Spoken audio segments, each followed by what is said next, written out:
السلام عليكم ورحمة الله وبركاته. سيتي صاحبتي مي في عنتهين قصدنا ما أنت أنا وضو لنا عسيو إنديان ككانم مركا صاحبيا هدانا سبسكرايبك ولي إيسارين أدو آد أمهاتسان سبسكرايبك إيسار هدي أهورنا الجوكتاني جزاك الله خير.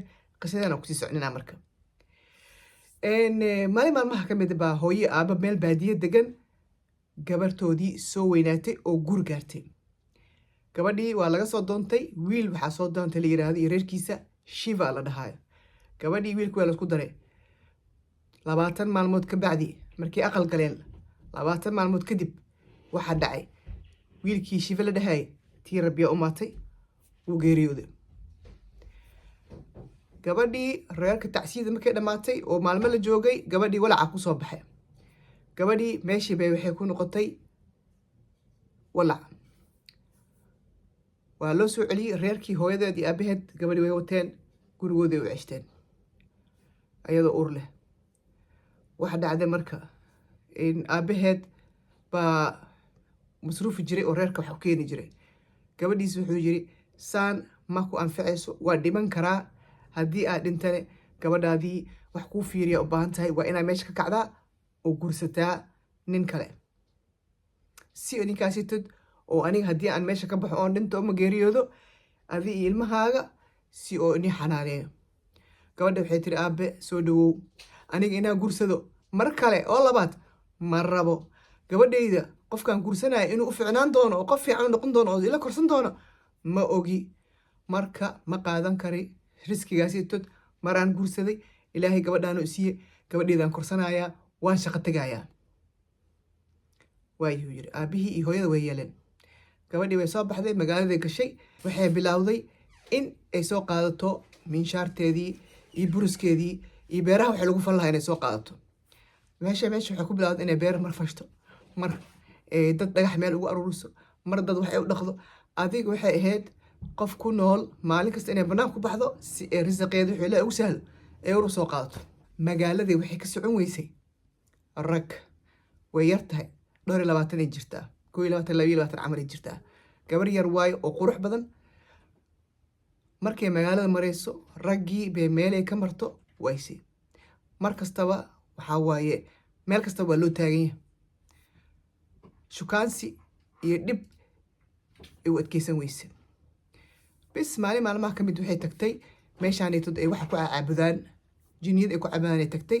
markay tagtay waxay samaysay madaxay xiirtay, timihey xiiratay. waxay tiri timiheygan waxaan rabaa inaan siiyo waxaan meesha joogo ninkaan waxaan qoriga ay caabudaysa iyo waxaas bay usoo xiirtay madaxii. markay madax usoo xiirtay baa waxay kusoo dhacday marka fikrada kusoo dhacday. waxaan sameynaa waxaa la imaanayaa fikrad cusub. way kasoo guurtay meeshii. gabadheeday soo kaxaysatay. timaha markay xiiratay xoogaa soo baxeen, dhar raggay soo xiratay, ninay isku ekaysiisay. waa soo baxday, gobol kale soo aaday. meeshii magac cusub la baxday, motu magac la dhahay la baxday. iyadoo la dhahayo motu gobolkii aaday. gabadheedii ku korsatay. waxay noqotay dadka oo rinjiyada mariyo hoteelada waaweyn, dadka mariyo rinji qofka u baahan. adi rinji maris ee shaqada ka dhigatay. markii ay maxaa la dhahaa saas ahayd motu, gabadhii u kortay. gabadha iskuul geysatay, waxbarashay barsatay. nolosheedii waxay cunaan maalin kasta iyo ijaarka kaga bixiyaan caadi u shaqaysan kareen. raggii waa qaabileen inay iyadana ninta oo kalentay rag u qaabileen. marka gabadheedu way weynaatay, 18 sano gaartay. Sundara gabadha loo bixiyay, gabar qurux badan oo waxbaratay noqotay. marka sirtaasi tad waxa ogaa kaliya ayada iyo gabadheeda. gabadheedu way ogeed inay qofkan hooyo tahay ayna aabe ahayn, laakiin waxaan wax u sameynayso gabadheeda daraadeed inay u shaqayso ee nolol u samayso. ala ay taxaal Sundara gabadhii dhahay ee dhashay way u weynaatay. waxay noqotay gabar weyn, iskuulkay dhamaysay, way u guurisay. marka waxay u sheegtay dadka dariska iyo dadka xaafadda waxay u sheegtay in ay tahay haween aan ahayn rag. saan waxay ugu labisatana ay tahay inay kasoo baxsato ceeshka gabadheeda ragga meesha kasoo bixinayaan. inayna ku dhibtoonin shaqo markay yaraysato oo aan iyada lagu mashquulin oo maxaa la dhahaa ay gabadheeda korsato sida rag oo kale u korsato.